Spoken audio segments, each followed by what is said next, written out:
विद्यापीठाच्या 36व्या दीक्षा समारंभानिमित्त नितीनजी गडकरी यांनी आपलं मनोगत व्यक्त केलं, जे शेतकऱ्यांसाठी, शेतीपूरक व्यवसाय करणाऱ्यांसाठी अतिशय उपयुक्त ठरेल अशी आशा आहे. त्यानिमित्तानंच आपण आपल्या चॅनलवरती हा व्हिडिओ टाकतो आहे. त्याचा लाभ निश्चितपणे शेतकऱ्यांना व शेतीपूरक व्यावसायिकांना होईल.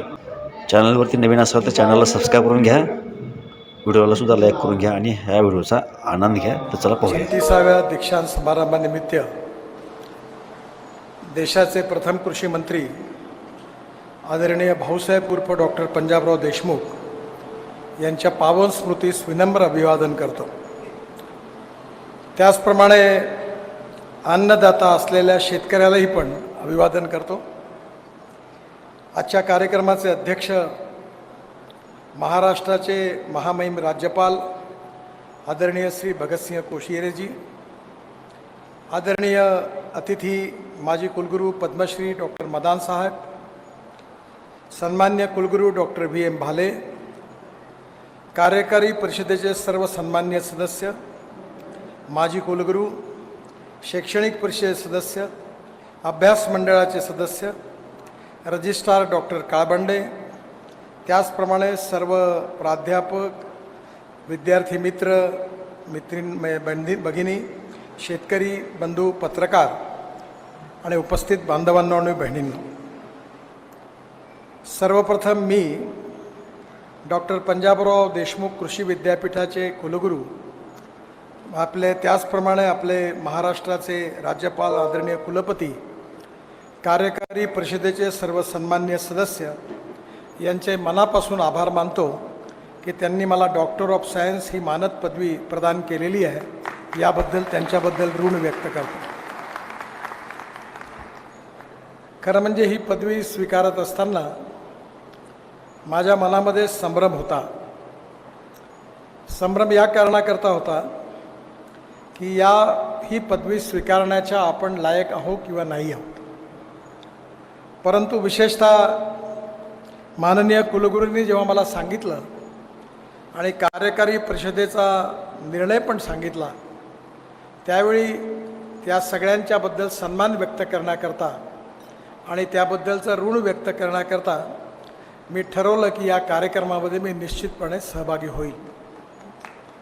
खरं म्हणजे पंजाबराव कृषी विद्यापीठ हे आपल्या विदर्भातल्या शेतकऱ्यांकरता एक वरदान आहे. मी विद्यार्थी असताना या विद्यापीठाकरता मोठी चळवळ झाली होती. महाराष्ट्रामध्ये विदर्भात हे कृषी विद्यापीठ व्हावं याकरता मोठं आंदोलन झालेलं होतं. अनेक लोक शहीद झाले होते आणि त्या सगळ्यांच्या बलिदानातून विदर्भाला हे कृषी विद्यापीठ मिळालं आणि देशाचे पहिले कृषी मंत्री आणि शेतकऱ्यांना एक प्रकारे ज्यांनी शेतकऱ्यांच्या विकासाकरता आपलं जीवन समर्पित केलं असं डॉक्टर पंजाबराव देशमुख यांच्या नावाने या विद्यापीठाचं नामकरण झालं. मला या गोष्टीचा आनंद आहे की आज विद्यापीठाने क्रमवारीमध्ये 36वे स्थान प्राप्त केलेलं आहे. या विद्यापीठामधून भारतीय कृषी अनुसंधान परिषद, त्याचबरोबर अफगाणिस्तान, नेपाळ, इथिओपिया, नायजेरिया, युगांडा, इजिप्त, व्हिएतनाम, भूतान या देशातले विद्यार्थी देखील या विद्यापीठातून शिकलेले आहेत. उत्तरोत्तर या विभागामध्ये जे अनेक विषयात जे रिसर्च केलेलं आहे तेही अतिशय महत्त्वाचं आहे. या सर्व कार्याबद्दल विदर्भातले या विद्यापीठाच्या सगळे स्टेक होल्डर्स जे आहेत त्यांचं मी मनापासून अभिनंदन करतो. थोडंसं गव्हर्नर साहेबांना तसं मराठी समजतं, पण थोडंसं मी हिंदीमध्ये बोलतो, ते तुम्ही पण समजाल आणि तेही पण समजू शकतील. मी नेहमी एका गोष्टीवर विश्वास ठेवतो की innovation, entrepreneurship, science, technology, research, skilled and successful practices, we name it as a knowledge, and conversion of knowledge into wealth is the future. आणि दुसरी गोष्ट मी नेहमी लक्षात ठेवतो आणि ती नेहमी माझ्या मित्रांना सांगतो की no one is waste. It is depending upon the appropriate technology, it is depending upon the vision of the leadership, you can convert waste into wealth. No material is waste, no person is waste. The appropriate technology and appropriate vision can make miracles that is the philosophy of the life. आणि म्हणून आज मला आनंद आहे की तुम्ही सगळेजण आज पदवी, काही लोकांना डॉक्टरेट मिळाली, काही लोकांना पदव्या मिळाल्या. तुमच्या जीवनामध्ये जे ज्ञान तुम्हाला मिळालेलं आहे त्याचा उपयोग निश्चितपणे तुम्ही समाजात जाऊन चांगल्या प्रकारे कराल असं मला दृढ विश्वास आहे. पहिली गोष्ट जी आहे ती माझ्या मनातली आहे ती मी तुमच्यासमोर मांडणार आहे. आपल्या इथे जे सगळं जे रिसर्च होतं ते नीड बेस्ड रिसर्च असलं पाहिजे. आपल्या विदर्भामध्ये जर कृषी विद्यापीठ आहे तो विदर्भ में क्या समस्या है, विदर्भ के किसान आत्महत्या क्यों कर रहे हैं, विदर्भ के क्रॉप्स कौन से हैं, विदर्भ में क्रॉप पैटर्न कैसे बदलना होगा, विदर्भ में एग्रीकल्चर में वैल्यू एडिशन कैसे करना होगा, विदर्भ में एग्रीकल्चर एक्सपोर्ट को कैसे बढ़ाना होगा, इसका अध्ययन करके, इस पर रिसर्च करके, वैल्यू एडिशन करके नई एम्प्लॉयमेंट क्रिएट करना, एग्रीकल्चर ग्रोथ रेट को बढ़ाना और इसके लिए आवश्यक सभी बातों को निर्माण करना, ये हमारी मॉरल और वैसे भी सभी प्रकार की जिम्मेदारी है. अगर हम गंभीरता से सोचेंगे तो 47 के बाद आज तक परिस्थिति में काफ़ी बदलाव हुआ है. जब महात्मा गांधी जी हमारे देश में स्वाधीनता का आंदोलन कर रहे थे तो वो कहते थे कि हमारा भारत गाँव में बसा है. तब 80% पॉपुलेशन हमारे गाँव में थी, पर आज हमारी पॉपुलेशन 65% हुई है. ये जो 25% पॉपुलेशन जो है इसका माइग्रेशन हुआ है, इसका कारण क्या है?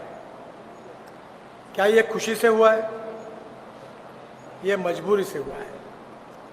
गांव में किसानों के फसल को सही भाव नहीं, गांव के किसानों के बेटों को रोजगार नहीं, फसल के सही दाम नहीं, गांव में जाने के लिए रोड नहीं, पीने के लिए शुद्ध और स्वच्छ पानी नहीं, गांव में अच्छा अस्पताल नहीं, बच्चों को पढ़ाने के लिए अच्छी स्कूल नहीं, महाविद्यालय तो सवाल ही नहीं उठते. तो स्वाभाविक रूप से रोजगार के लिए बड़े प्रमाण पर जवान लोग गांव को छोड़कर शहर की तरफ आने लगे और ये माइग्रेशन 25% हुआ. क्या इस स्थिति को हम बदल सकते हैं? हमारे देश के ग्रोथ रेट में मैन्युफैक्चरिंग सेक्टर जो है उसका जीडीपी ग्रोथ में कंट्रीब्यूशन 22 to 24% है, सर्विस सेक्टर का कंट्रीब्यूशन 52 to 56% है और हमारे एग्रीकल्चर एंड अलाइड इंडस्ट्री का कंट्रीब्यूशन केवल 12% है. मैं आप सबको ये प्रार्थना करूंगा, मंच पर बैठे हुए डीन, हमारे प्रोफेसर, हमारे डॉक्टरेट मिले हुए सभी सम्मान्य अतिथियों को ये प्रार्थना करूंगा that is it possible that we can take our agriculture growth rate from 12% to 20% within 5 years? I feel that this is not it is a difficult task, but it's not an impossible task. ये हो सकता है और ये करने में हमारे universities की भूमिका बहुत महत्वपूर्ण है. और इसमें सबसे बड़ी बात जो है, इसमें हमें क्या क्या करना होगा, इसका जो planning in detail and planning in advance करने की अगर कोई इंस्टीट्यूशन है जो किसानों को नीड बेस्ड रिसर्च के आधार पर मार्गदर्शन कर सकती है, वो ऑर्गेनाइजेशन अगर कोई है तो हमारी एग्रीकल्चर यूनिवर्सिटी है जो इसकी विजन दे सकती है. अभी यहाँ आपने संतरे और कपास रखा हुआ है, यहाँ बहुत अच्छा चित्र है. मैं अभी कुछ दिन पहले संतरे के हमारे ऑरेंज इंस्टीट्यूट नागपुर में है भारत सरकार का, उसके कार्यक्रम में गया था. अभी मुझे हमारे वानखेड़े बता रहे थे कि एग्रीकल्चर में अकोला, अमरावती, नागपुर ज़िले में, वर्धा ज़िले में लोग अच्छे ऑरेंज की अच्छी कलम चाहते हैं पर मिलती नहीं. तो मैंने ऑरेंज इंस्टीट्यूट को कहा कि आपके रूट स्टॉक पर आप इतनी तैयार नहीं कर सकते. तो पहली बार उनको कहा कि आपके तंत्रज्ञान से समृद्ध अप्रूव करके आप जॉइंट वेंचर में नर्सरीज खोलो. और पहली बार नर्सरी का शुभारंभ हुआ और बड़े प्रमाण पर अब ऑरेंज की नर्सरी शुरू हो रही है, जिसका मार्गदर्शन ऑरेंज रिसर्च इंस्टीट्यूट करेगा और रूट स्टॉक बदलेगा और जिसके कारण ऑरेंज की क्वालिटी अच्छी होगी, नींबू की क्वालिटी अच्छी होगी, सीडलेस नींबू वो हमारे किसानों के पास ये कलमें उपलब्ध होगी तो हमारी प्रोडक्टिविटी बढ़ेगी, क्वालिटी बढ़ेगी, और क्वालिटी बढ़ेगी तो 2 पैसे मिलेंगे। आपको मैं ज़रूर कहूँगा कि नासिक में जाने के बाद एक शिंदे करके किसान है, उनकी फार्मर प्रोड्यूस कंपनी है, वो 1500 करोड़ के अंगूर एक्सपोर्ट करते हैं। और उस दिन शिंदे उस कार्यक्रम में थे। उन्होंने स्पेन से 10 ऑरेंज के कलमा वहाँ से लाई, और जो स्पेन में अच्छा ऑरेंजेस है उसकी कलमा को यहाँ के कलम के साथ बनाकर वो नई जातियों का संशोधन करने जा रहे हैं। क्या हमारे पास हमारे किसान हमारी नीड बेस्ड रिसर्च के आधार पर वर्ल्ड की मार्केट में जो ऑरेंजेस हमको चाहिए, क्या वो ऑरेंजेस, हमारा टेबल फ्रूट करके ऑरेंज बहुत प्रसिद्ध है, क्या उस कलमों को बना सकते हैं? क्या हम किसानों को ये दे सकते हैं? क्या हम ये नर्सरियाँ खोल सकते हैं? अभी मैं एयरपोर्ट से उतरा आ रहा था तो बीच में पेड़ लगे थे, तो मैंने पूछा कहाँ से आए, तो उन्होंने आंध्र प्रदेश के वो राजमुंड्री से वो पेड़ लाए थे। तो मैंने कहा राजमुंड्री से क्यों लाए, पिकेवी में क्यों नहीं होते? अगर राजमुंड्री में अगर प्लांट तैयार हो सकते हैं तो पिकेवी में क्यों नहीं होने चाहिए? आजू बाजू में ये प्लांट की अच्छी नर्सरी पिकेवी में क्यों नहीं होनी चाहिए? कमर्शियली नर्सरी में अलग अलग प्रकार का प्रोडक्शन क्यों नहीं होना चाहिए? ये हो सकता है, और इसी से क्वालिटेटिव रिफॉर्म होगा।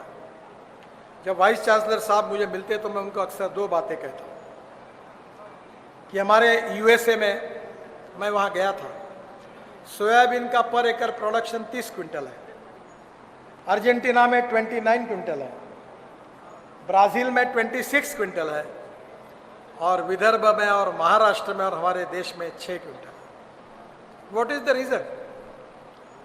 You are the expert people. आपको इसका जवाब देना पड़ेगा कि हमें क्या करने से हम इसकी प्रोडक्टिविटी बढ़ा सकते हैं। और इसलिए जीएम सीड की बात होती है, विवाद का विषय बनता है, पर वर्ल्ड में जो टेक्नोलॉजी, जो रिसर्च करके जिन्होंने हासिल किया है, वो भारत में हम हासिल क्यों नहीं कर सकते? इसराइल में 1 एकड़ में 25 क्विंटल कपास होता है, विदर्भ में क्यों नहीं होता? मुझे बहुत खुशी है, मैं गन्ने में काम करता हूँ।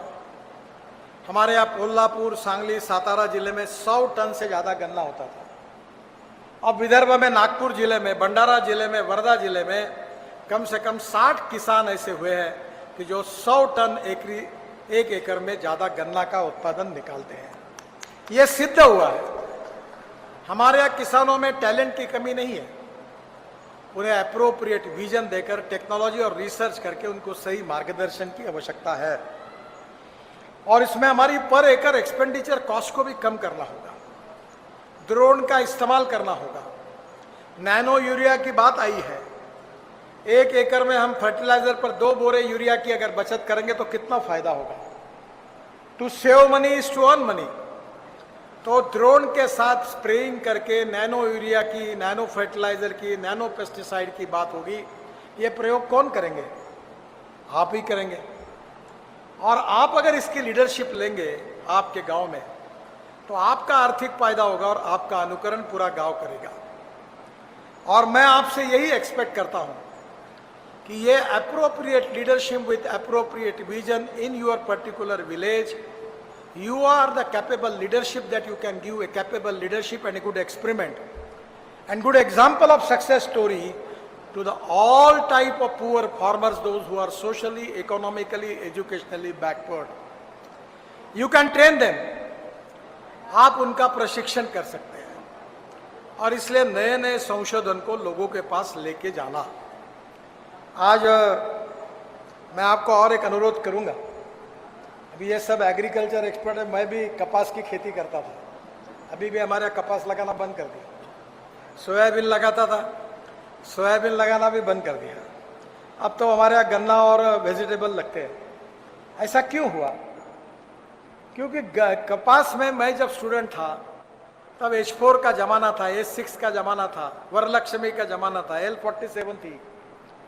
तब बड़ा मुश्किल से मैं बहुत मेहनत करता था। मैं लॉ कॉलेज में पढ़ता था, उस समय मुझे 1 लाख रुपए का कपास हुआ, 1 एकड़ में 11 क्विंटल कपास निकला। पर जब साल के आखिरी में मैंने हिसाब लगाया तो इंसेक्टिसाइड फर्टिलाइजर का हिसाब करने के बाद 90,000 रुपए का खर्चा हुआ। कहाँ किसान जाएगा? यह बहुत आसानी से बताया जाता है कि आप ये लगाओ वो लगाओ। मैं महाराष्ट्र में मंत्री था, आप शायद मेरे ऊपर नाराज होंगे, तो मैंने एक बार मुख्यमंत्री को कहा था कि एग्रीकल्चर यूनिवर्सिटी की ग्रांट समाप्त कर दो और इनको कहो ये जो तनख्वाह ले रहे 5वां 6वां वेतन आयोग, इनको कहो सीड प्लॉट लो, जॉइंट वेंचर करो, सीड से और एग्रीकल्चर प्रोडक्शन की 10-10 हज़ार एकड़ जमीन है, उससे पैसे कमाओ, उससे अपना पगार निकालो, तब इनका संशोधन ठीक होगा और अच्छा काम हो सकेगा। अब मेरे ऊपर आप नाराज होंगे, पर हम आपको 5वां वेतन आयोग 6वां वेतन आयोग देके एग्रीकल्चर यूनिवर्सिटी घाटे में, और कुछ भी बात बोलते तो वीसी बोलते पैसा नहीं है। सब काम में हमको राज्य सरकार और भारत सरकार से पैसा चाहिए। तो आप अगर खेती अगर इकोनॉमिकली वायबल नहीं करते तो किसान कैसे करेगा? आपका प्रूवन एग्जाम्पल अगर प्रॉफिटेबल नहीं होता तो किसान का कैसे होगा? तो मैं आपको दोष नहीं देता, आपको आपका माइंड सेटअप और आपके सोचने के तरीके में थोड़ा सा बदल करना होगा। मैं अभी टेक्नोलॉजी सेवी हूँ और मैं कोई भी बात प्रूवन बिना नहीं बात करता। ये मैंने अभी हॉल ऊपर देख रहा था, मेरा आपसे अनुरोध है कि ये हॉल पर ऊपर में जो ट्रांसपेरेंट है वो छोड़ दो, बाकी को सोलर लगा दो। 70% सोलर पावर जो होती है वो ग्रीन हाइड्रोजन तैयार करने के लिए लगती है। आपके कुएं में पानी है, वो भी आपके पास है, अब तो तालाब बन गए और पानी आ गया। वो पानी में इलेक्ट्रोलाइजर 1 करोड़ का है, वो ग्रीन हाइड्रोजन तैयार करो। और एक जनरेटर सेट बायो इथेनॉल का वो किर्लोस्कर कंपनी ने बना लिया है, मेरे घर पे मैंने लगाया, वो लगा दो और ग्रीन हाइड्रोजन तैयार करो और रोड पर एक पंप डाल दो। ये फ्यूचर है। 1 किलो ग्रीन हाइड्रोजन 70 रुपए किलो का होगा और जिसके ऊपर 400 किलोमीटर का एवरेज मिलेगा, तो कोई पेट्रोल डीजल यूज ही नहीं करेगा। मैंने अभी गवर्नर साहब को कहा कि मेरे घर पर दिल्ली आइए, मैं हाइड्रोजन के कार में आपको घुमाऊंगा। मर्सिडीज से भी अच्छी कार है, धुआं भी नहीं होता। This is the future, futuristic technology and appropriate vision for the future. You can donate, but you cannot donate vision. आप दे सकते हो। ये गेहूं चावल मक्का लगाकर कोई भविष्य बदलेगा, मेरा विश्वास इसके ऊपर का उड़ गया। 20 साल मैंने मेहनत की। अब अन्नदाता नहीं ऊर्जादाता बनो। और मैं तो सर तुम्हारे सबके गाड़ियों के पेट्रोल में अकोला बुल्ढाना जिले तक हमने बनाया हुआ इथेनॉल डाला हुआ है 10%। अब मैं 20% आ रहा है और तुम्हारे गाड़ी में चल रहा है। जितनी स्कूटर चल रही, जितनी इंडियन ऑयल और भारत पेट्रोलियम के पंप है ना, हमारे किसानों का मैंने विदर्भ में तैयार किया हुआ इथेनॉल डाला है। और अभी टोयोटो कंपनी की गाड़ी आई है, वो फ्लेक्स इंजन पर है, 100% बायो इथेनॉल। और मदन साहब को मैं बताऊंगा कि रिसर्च में दम कितना है।